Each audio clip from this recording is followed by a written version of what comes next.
So hello everybody and welcome to our MyOsh webinars. This month, as you all are aware, I'm quite sure, we are celebrating International Women's Month.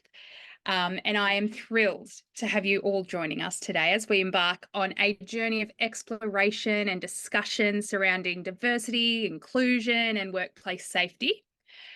Today, we have a really unique opportunity to dive into the experiences of 88 remarkable women from, I think it's 19 different countries who came together in Antarctica, highlighting the significance of fostering inclusivity in the most challenging environments, as I'm sure you can understand. Annette Gray is with me today, and she will share their stories and will uncover the transformative power of belonging and supportive networks in driving success and well-being for women in the workplace. Throughout this session, we'll engage in meaningful conversations with Annette, and we'll explore how we can create psychologically safe workplaces where every voice is heard and valued, more importantly. Just a bit of housekeeping. We will be recording today's session and sending it out to everybody afterwards. So if we have any other further information or if there's anything else that you want to know about, please reach out and we can send it all along with the recording today. We really encourage you all to be as involved as much as possible and ask all the questions you have, whether that be in the Q&A function or the chat box. Both open and ready to take your questions. So we'll be throwing to that throughout the whole webinar today. But without further ado, let's dive into our discussion and uncover the keys to building a more inclusive and safe workplace, not just for women, but for all of us. So you probably want to know a little bit about who I am. Yes, definitely. Please let everybody know who is the fabulous Annette Gray. Thank you. Well, my key focus in the work I do is I help people, leaders, develop coaching and mentoring skills. And I do this in the construction and education sectors. And my goal is about helping to build the confidence of women and all people really to have a voice and be prepared to be able to move into leadership positions. But it actually takes their immediate manager or immediate leader to actually help them grow and develop. And what I've found is not a lot of people know how to do that, or they don't place any importance of it. So what I like to do is develop the coaching and mentoring skills of leaders so that they can actually grow and develop people. But in terms of Antarctica, I got to go to Antarctica because I'm a leadership coach on with this program called Homeward Bound Projects. And what their charter is developing women are in STEM around the world, and it's a year-long leadership initiative. And I've been involved in the pro bono way, so I don't get paid for it, as a leadership coach for the last 8 years. And I was lucky enough to go to Antarctica because the last part of this leadership initiative is going to Antarctica on a 3-week voyage to learn more about and putting into place their knowledge around leadership, well-being, visibility, and climate action.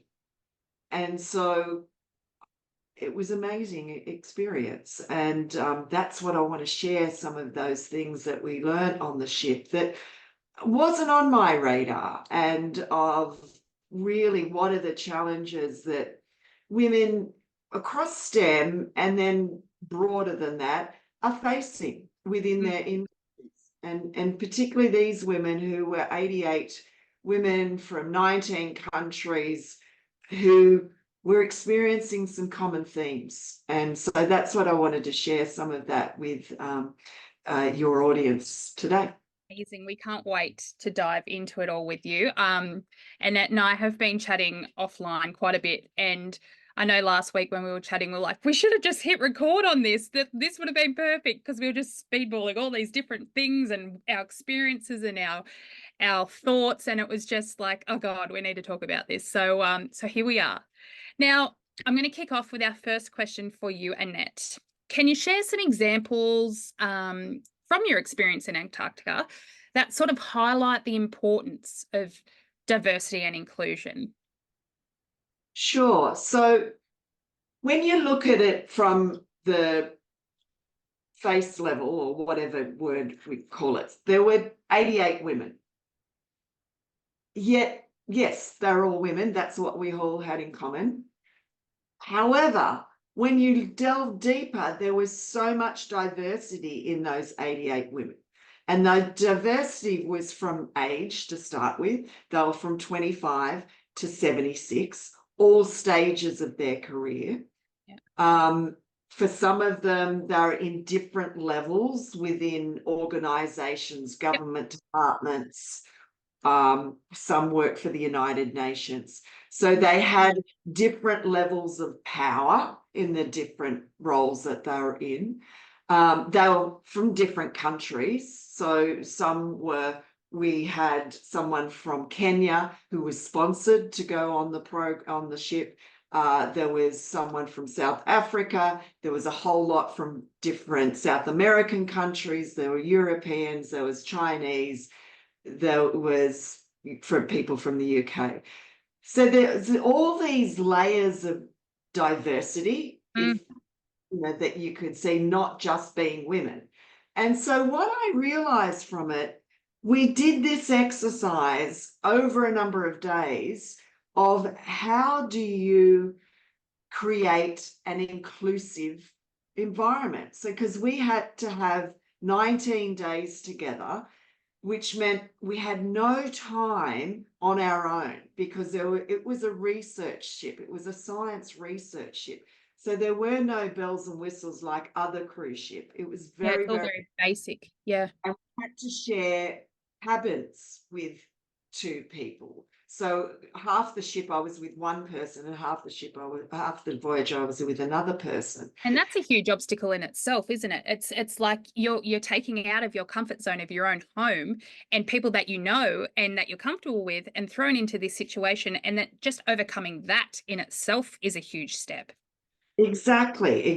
So, particularly for the more introverted on the boat, like they need alone time.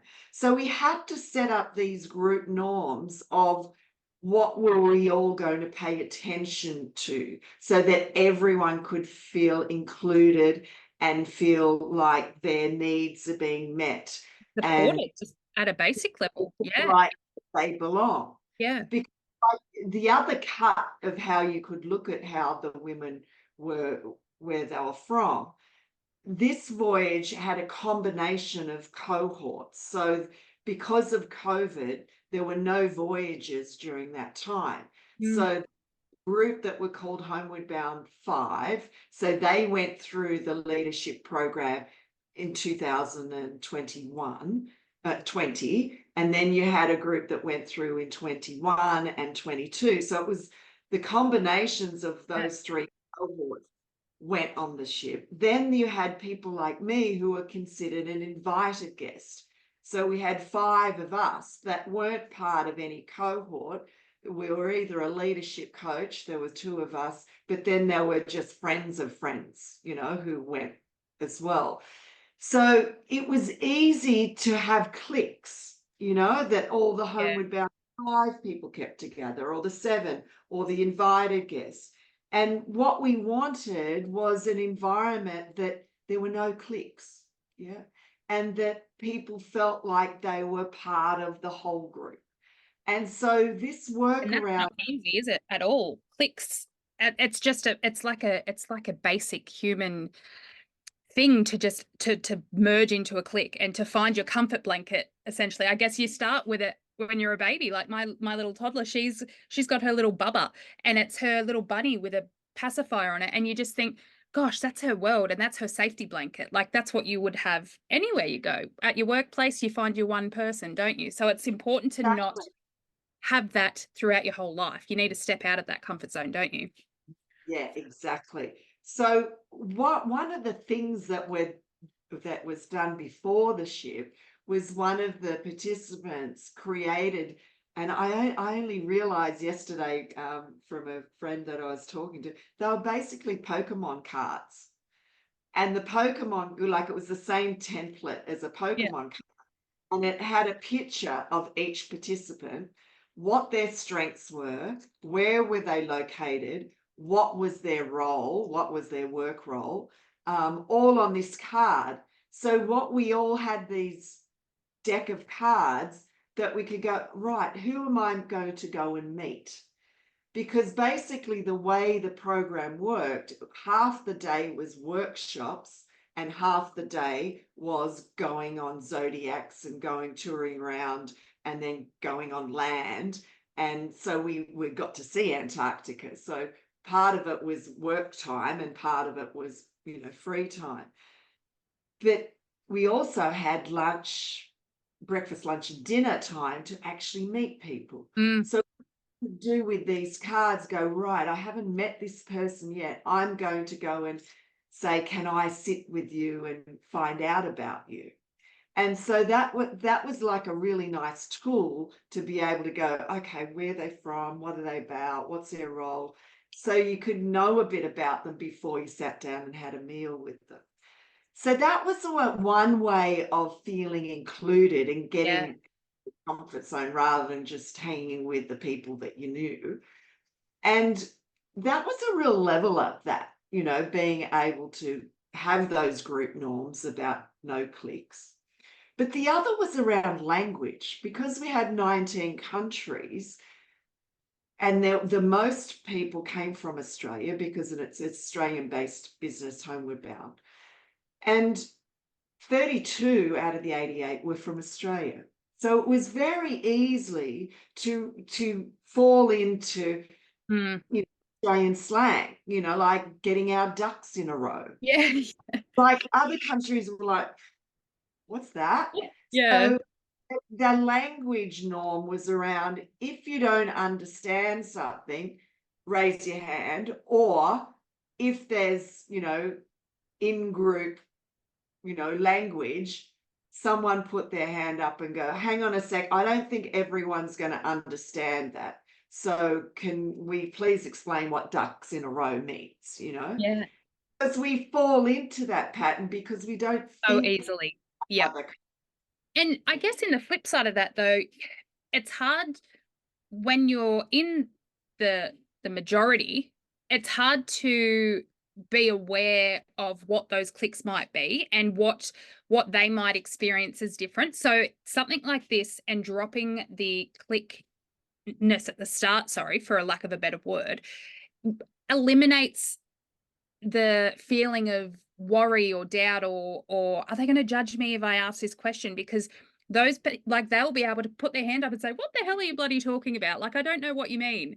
And Yeah. it wouldn't be abnormal for that, because it's understood from the beginning that we're all here to get to know each other, and we want to know what you feel and you want to know what we feel. So at work, that's incredible. And I feel like that's something we could all especially take away from today is try that at your workplace. Like, let's try and eliminate the click nature. I feel like that's something, like we were saying before, it's inherent, like we all do it. And it's something, once you're aware of it, you can start working on it day by day and making it a little bit easier and a little bit less common. Yeah, exactly. And the other norm was around spaces.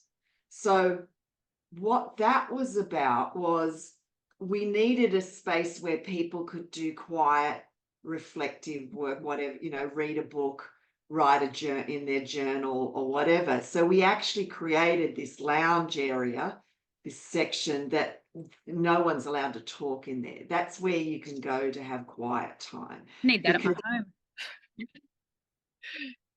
yeah. And so these things that were put in place to help people feel like they belonged, but also feel like they could feel safe to be who they are and not feel like they're being an intrusion to others. And I think the final thing was around the program was divided up into thirds. So the first part of it was led by the facilitators, the faculty. And the middle part of the program was participant led. So it was tapping into the expertise of all the participants. So because our world is changing so rapidly, we have to have leaders who are comfortable in what's called emergence. And because you think of what's happening around climate change, there's no rule book on how to actually help impact that. Mm. So it takes people working things out collaboratively on how we're going to address it, because there's no rule book. Yeah. So this middle part of the program was really about, each morning we had to put on on a post-it note, what is it time for? What is it we need to focus on today? Because there was no agenda, but Wow. we were creating it together Yeah. of what is it time for? What do we need today? And maybe it's, we need a down day. We need a rest day, no workshop time, Mm. no sessions, nothing, because we're all exhausted, or we're all seasick, or Well, you we're can't plan how you're going to feel, can you? And that's something that's so important to take into the workplace is you could schedule a meeting, or you could schedule this webinar for today, and I could wake up crook as it crook, or I could wake up mentally like I have no energy. I cannot do this today. And you need to have the capacity to be able to say to your leaders and to your workmates, I just can't today. I just need a breath. Like I just need to take 5. And it's so important to be able to take something like that simple post-it note into the workplace and turn it into something that makes people feel supported. Yeah. So what ended up happening is each day there was 6 representatives of the 88 women who then looked at all the post-it notes and went, well, what are the common themes here Mm. people are wanting? And then we'll create the program based on what people are saying they want. So one aspect was around, how is tourism being handled in Antarctica that's going to actually support it being kept as a pristine place to Mm. visit? Because more and more people, tourists, are going there, and we don't want it wrecked. No. So 100,000 people went to Antarctica last year. So we're all curious around, who's looking after Antarctica? And Yeah. what we found is there was a scientist on the ship who is part of this group called IOTA, who are a collaborative representation for many countries who actually look after Antarctica, and they create the rules for tour operators of what they can and can't do going to Antarctica. And so what that sparked in me was, gosh, because no one owns Antarctica, No. no one owns it. So it's the only real place in the world that it's a true collaboration Yeah. of how we're going to make it work. Yeah. And I just thought that It's was special, isn't it? really special. Yes. Yeah. Mm. And it's something that we could take onto ourselves, like in our own family. How are we going to collaborate? How can we just talk, take it back to a basic level? Let's work on what we all need. And again, in the workplace, like it's those key fundamental basic things that we just need to go back to baseline, and let's build from there.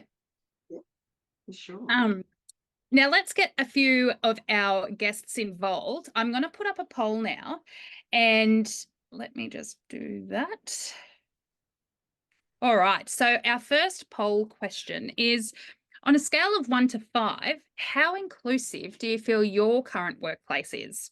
So we've got 1 being not at all and 5 being extremely inclusive. So if you want to have a go at answering those, and then once you've answered, if you want to pop into the chat box or into the Q&A section and let us know what your workplace is doing, or not doing rather. Are you happy with how things are going? If things that they are doing are working well, let us know what they are. Like, we're really excited to hear what you all have to say. I'll let a few more people answer those.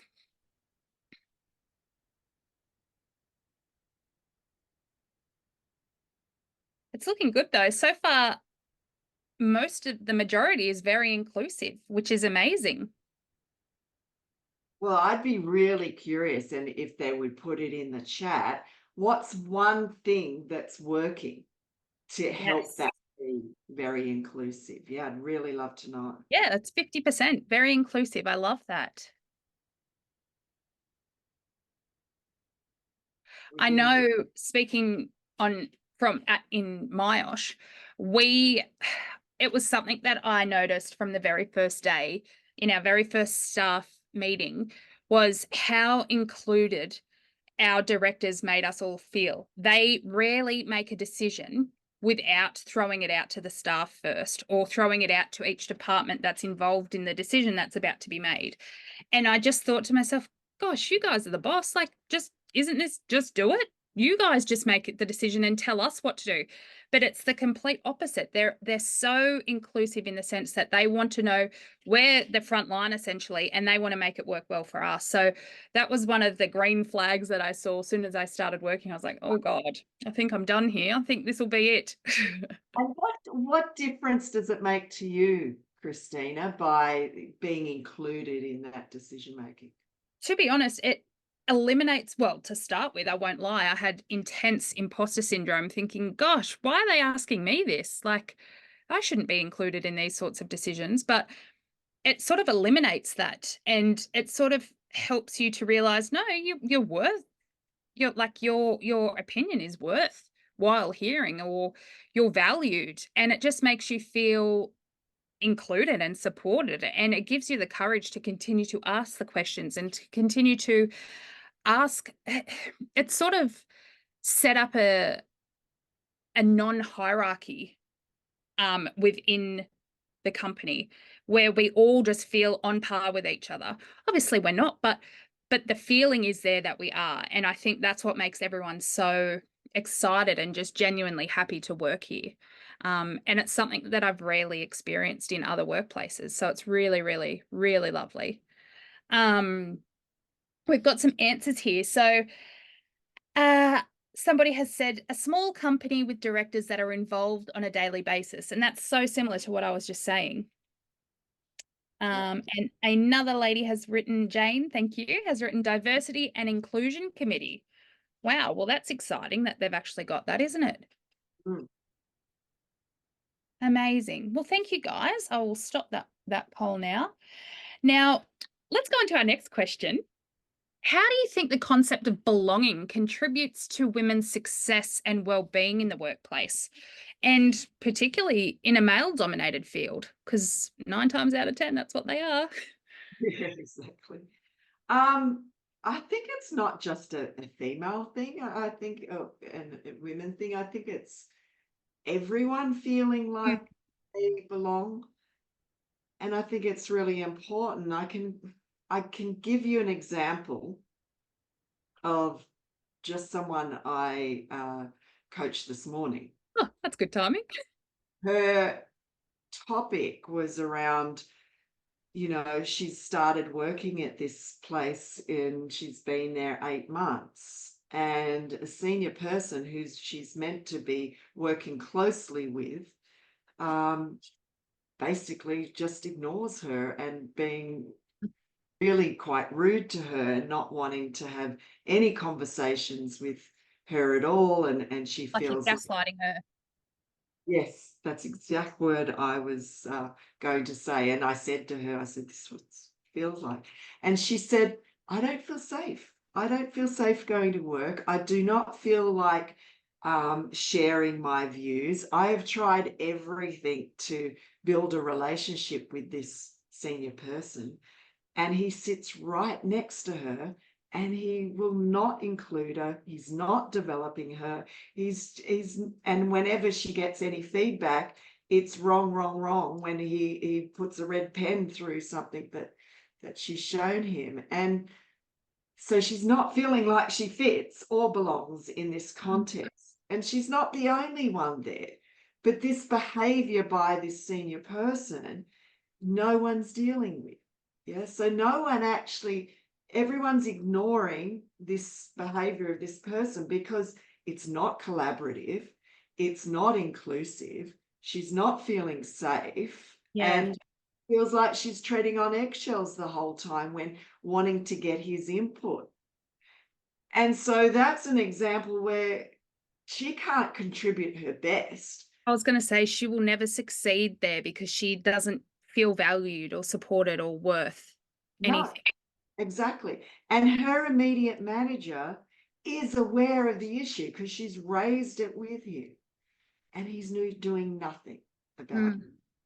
So we were working, getting really clear of what she was wanting so that she could have the conversation, firstly in confidence with a HR person, Mm. and then helping that HR person develop a plan for how they're going to resolve it. Because this is not just her issue. This is the behavior of this leader who does it to everyone. I was going to say, and at all, what's the saying? It like the fish rots from the head. So, to put it bluntly, it's not going to get better unless you get to the actual problem. And it's exactly the same as your health, not necessarily just your physical health, but your mental health as well. If you're not dealing with the actual root of the cause, it's never going to get better. It's just going to be a band-aid fix. Yeah. And so her coming to you and asking for support and feeling supported enough in you as essentially a third party HR person is going to give her the support and the not bravery, we shouldn't have to be brave to go to work, but the support and the courage and the strength to know that she is worthy, she is valued, she is supported, and look at different ways to be able to work with her workplace. And it would be so much harder as well, because in this day and age, it's working. We don't all work because we love it. We work because most of the time we have to. And it's such a expensive life these days. And it's so hard to find work. So it's so important to, when you go to work, to feel like you're actually doing something that you're enjoying, or as a baseline, not feeling terrible. And for her to be feeling that way is just, it's not okay. And we need to know what we can do to get everybody to feel supported, and little things that we can do to help us every Yeah. day to get better. Yeah. Yeah, and I think it's a common theme that I see across organizations when someone is not behaving in a respectful, collaborative, inclusive way, and if they're in a senior role, often it gets overlooked, it gets ignored. It's just them. Mm, But the ripple effect across the whole culture is huge mm, because of the way that person interacts. And what I see often is no one does anything about it. mm. And it's everyone has to adapt to that person rather than Which enables them. her direct manager and HR work together as a team to come up with a plan of how they're going to actually help that leader adapt their behavior, you know? And Yeah. it's not just this poor woman's, not her having to change. There might be something that she needs to change, but this is having a broader impact. And what I see time and time again, and it seems like it's an Australian thing, that we avoid having the difficult conversations. And that senior person they've got to be called to account that that's not okay Mm. to interact in that way, that they need to actually interact in a more constructive way, but often they don't know how to do it, I was you going know? to say that was going to be my next question to you, and to hopefully help anybody that's listening. What practical strategies, or can you elaborate on anything further of what you've seen implemented that works, or what you would suggest that would work to help instances like this, but also inclusivity and to promote diversity in workplaces, to help people, and like I said, not just women, but help everyone feel supported? What would be some things and practical things that you would suggest? I think firstly, so if I use this scenario Yep. created, when she's already gone to her immediate manager Mm, and he said he would say something to this guy. but no changes happen. Mm. How do you actually follow through and take responsibility if someone comes to you and says, this is what I'm experiencing? Hear it, understand it, Mm. listen. And it may be something that the immediate manager can do with this particular woman, would be coach her with strategies of how to handle this person, this senior person. That could Mm. be one. If nothing changes there, what are we going to do? What's the plan for helping the behavior to change in how this senior person interacts? So it may be around, we're going to work on it together, the manager and the senior person together, until that behavior changes. Because just telling someone they need to be different, change doesn't happen from that. Otherwise, we'd have a world full of fit and healthy people if it Yeah. was to eat properly and exercise. Change is hard. So it takes a series of conversations to be held accountable to do something different. I think something that I'm learning as I'm getting older is it's so important for leadership roles and people in leadership roles to understand their staff on a more psychological level, and to understand the way in which people are wired and the way that they work. And because I mean, I might like, and it all comes down to the whole love language thing and how you like to be treated and how you receive feedback. And some people might receive feedback in terms of, in the way of like words of affirmation, or telling you that, oh my God, you did an amazing job on this, thank you so much. Whereas another person might go, oh God, a pay rise would have been nice. Like, but they could be told all the right things in the world, but all they see is a financial thing. You know what I mean? So as a leader, it would be important to understand, or try to at least understand, how your staff are wired and how they work and what motivates them and how they are driven, so that then potentially she could then go to her HR manager and go, right, I know how he works. I'm going to say to him, can you please do X, Y, and Z when it comes to working with your client. And perhaps she could say as well, when you are working with your manager, let's try and work it this way. Like, change can happen from both ends, and it needs to be a collaborative approach for things to work. It can't just be one person changing and the other person being scot-free, you know. It needs to come from both ends. And I think it's so important to understand how everybody works, to make it work, essentially. I think so. And I think you've touched on a few things there that I think every leader, anyone who's a people leader, needs to know the people they're leading. Mhm. And they need to know them holistically, of what are they juggling at home? Exactly. What is it they need in terms of flexibility? Yeah. Having these regular weekly only needs to be 15-minute conversations, Check-in. but Yep. need to have these check-ins. Hmm. So if her immediate manager had been having regular check-ins with her, he would have realized she's not in a good place. It's not safe. She can't get her work done to a high degree because of this blocker that this guy is making for And it's her. going back to what you guys experienced on the ship, the post-it notes. Yeah. This is what I'm feeling today. Here is my post-it note for the day. And sure enough, there's going to be a common theme of post-it notes going, oh, mate, Barry, I can't do it anymore. Like, yeah, so it's hard. And I think it's going to be an everlasting uphill battle. But I think the more people fight for it and the more people learn and are open-minded to learn new ways of working with other people, it's only going to get easier. And I think we're in a world now where we're so easily able to access different information. I mean, I was only listening to a podcast on the weekend, and it was all about perception versus perspective. And the normal person doesn't really understand the difference. But when it was explained in a really simplistic way, it was, perception is what you see, is what somebody from the outside sees you doing. and then perspective is what you see yourself doing.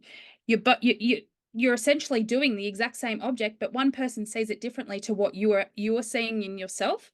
And it's that matter of going, well, hang on, are they percepting, like, are they visioning what I'm seeing, or are they visioning something else? And it's a completely different thing, but we're both watching the same thing. You know what I mean? So it's like, you've got to understand that not everybody sees things the way you do, and not everybody sees things the way that they do. And Yeah. once we understand that, I think it's going to open the floodgates to work more seamlessly together. I think what you're touching on here is another way of describing it is, what is the story I'm telling myself here? Exactly.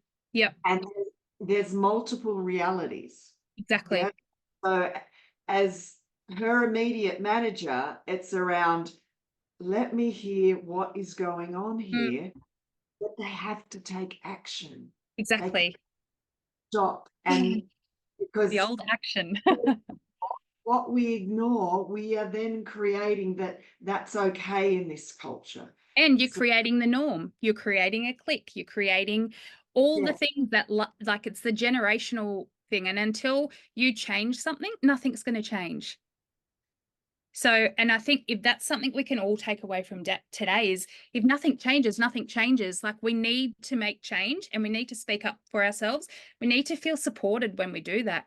Otherwise, it's just going to be a spiral effect of negativity and low self-esteem, and just not feeling worthwhile, and not feeling worthy or valued or supported. And it's just not okay.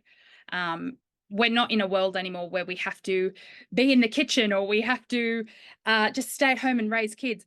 If that's your choice, that's incredible, and I envy that you're able to do that. But if not, let's feel supported no matter what our choices are, you know? I'm going to throw to another poll now so you can all get involved again. So let me do this one.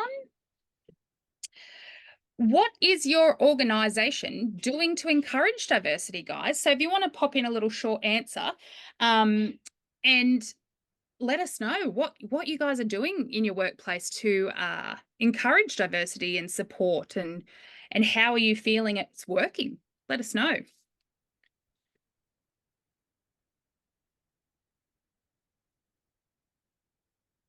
I think our audience are being very shy.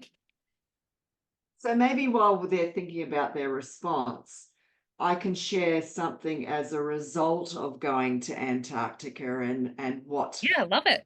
I noticed that's a really good support network that any organization can do. And so 88 of us are on a WhatsApp group. Oh, I Since love this. we had this WhatsApp group before we went to Antarctica, but we've also got it afterwards. And a few weeks ago, one of the women put up on the WhatsApp, "Hey sisters," because we call ourselves Homeward Bound Sisters. She said, "Hey sisters, I'm sitting in my hotel room. I've been to a conference today and I was presenting my PhD results. And I had some person in the audience stand up and say, I don't agree with your research. I don't agree with your findings. It's all wrong." And she felt incredibly humiliated. And she was in her hotel room Would have felt the after same. day one of the conference in tears, going, I don't feel like going back the next day. What would you suggest I do? As everyone woke up, because there was 24 hours of comments that went into the WhatsApp group, Mm. going, beautiful comments of compliments of her amazing qualities, because she's pretty amazing. She'd be late 20s, early 30s, I think, doing a PhD, but also written 17 science fiction books. So she's incredible what she can juggle. And one And person.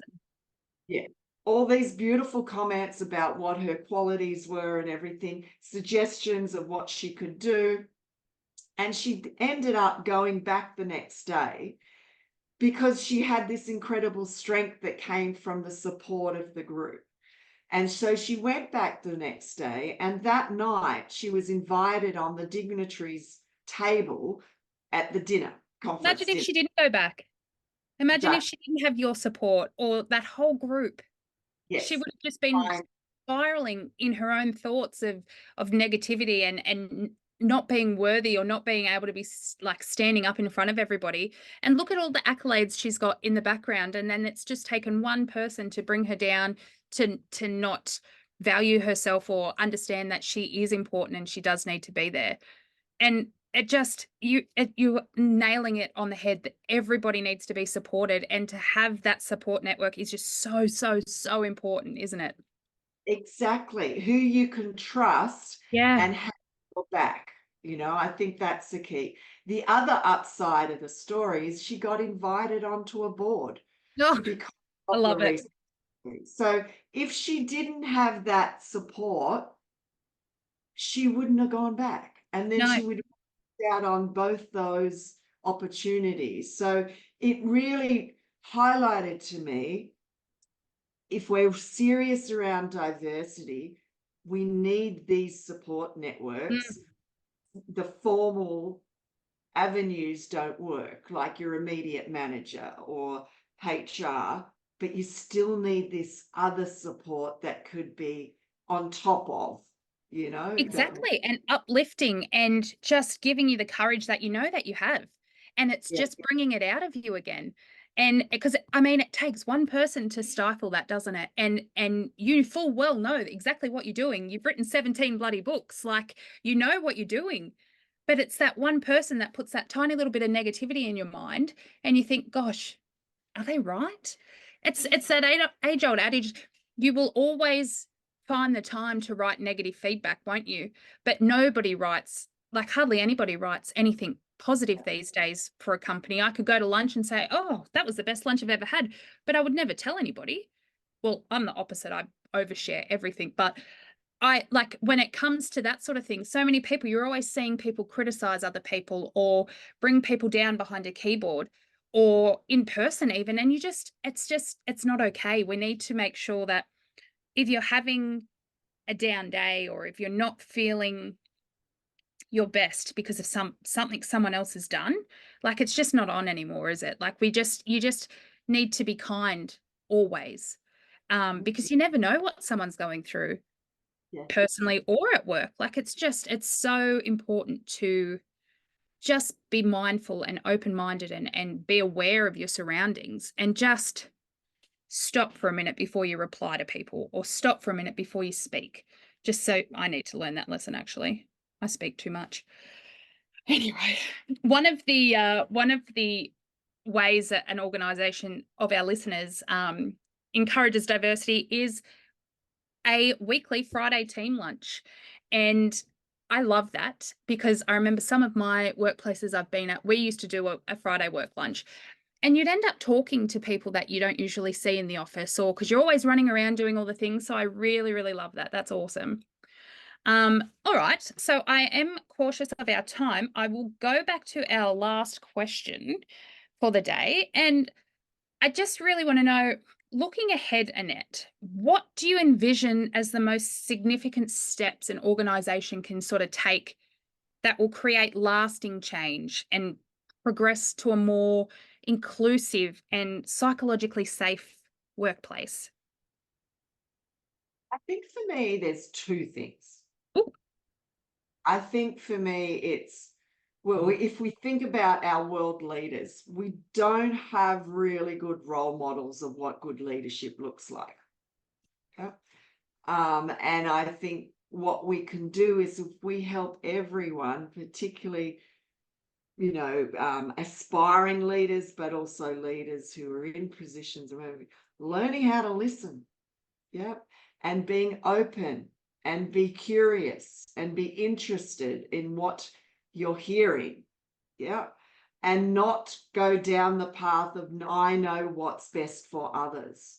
Yeah, so that's one, knowing how to listen mm, and be judgmental from what you're hearing.